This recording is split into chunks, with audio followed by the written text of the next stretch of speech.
Got back from Alaska last week, and I noticed a few things happening there that are starting to happen here. It seems like all style seems to come from Seattle lately.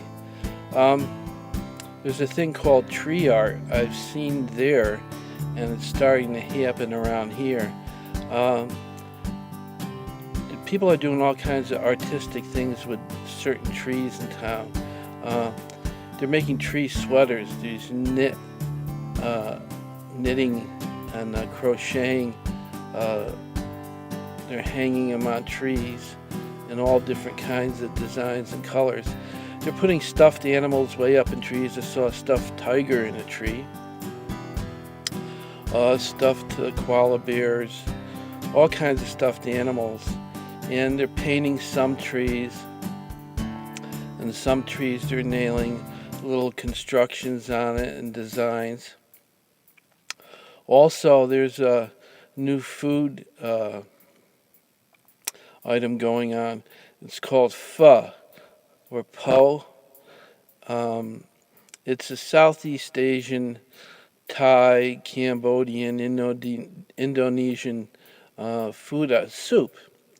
It's like the Southeast Asian version of chicken soup, except better. Usually starts off with some kind of a broth base, either beef, fish, chicken, vegetable, consomme. Usually very light, but there is some thick pho. And you can make all different varieties. I had some once with lemongrass, and they make the consomme real hot, so they drop in the vegetables uncooked and thin slivers of beef uncooked, and it cooks in the broth in a matter of a minute. And it's very good, and supposedly very healthy, obviously. And so you'll see pho shops around with strange names like Pho for You, or just Pho It, and humorous other titles that I won't mention.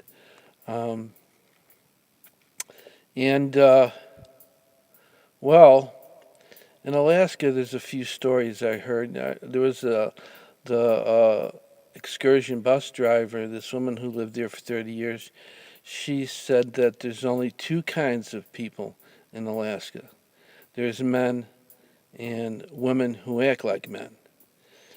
And she told the story of the first McDonald's opening up just outside of Juneau, and what happened. Well, they only had half an arch back then, and McDonald's opened up, and the news got out and spread like wildfire. It was the only McDonald's in all of Alaska, and Inuit and Tlingit showed up from everywhere, bush pilots, everyone. And by 1 o'clock, they had run out of hamburgers and buns, and they were flying them in to fill the orders. Tlingits and Inuit were buying 50, 100 hamburgers at once, packing them up and taking back to the hinterlands, wherever. And bush pilot story I heard also that I will relate to you also, besides the last stories I've heard. I was out in Alaska, high on the snow-covered glacier, with some old folks and some Girl Scouts.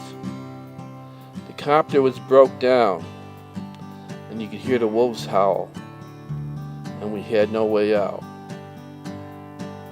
There was a ship about 3 miles out. We gave it a shout, but they could not get us out. A windstorm blew up, and we did not have time before we were frozen dinners for the wolves, orcas, and the bears. But the pilot was an Alaskan. He knew how to think quick. He got the girls to unbolt the seats and rudders and blades.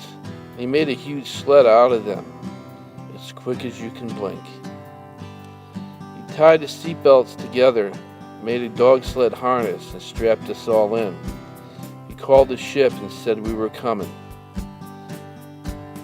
And they sent out the lifeboats to the edge of the ice cliff. He mushed us to pull the sled to the edge of the glacier ice, told us to strap ourselves in. You could hear the wolves getting closer, and the ship's horn blew.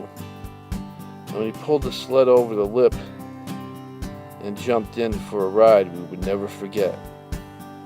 It's about a quarter mile down the glacier we sped. We landed on an ice floe about 10 feet out on snow as soft as a bed.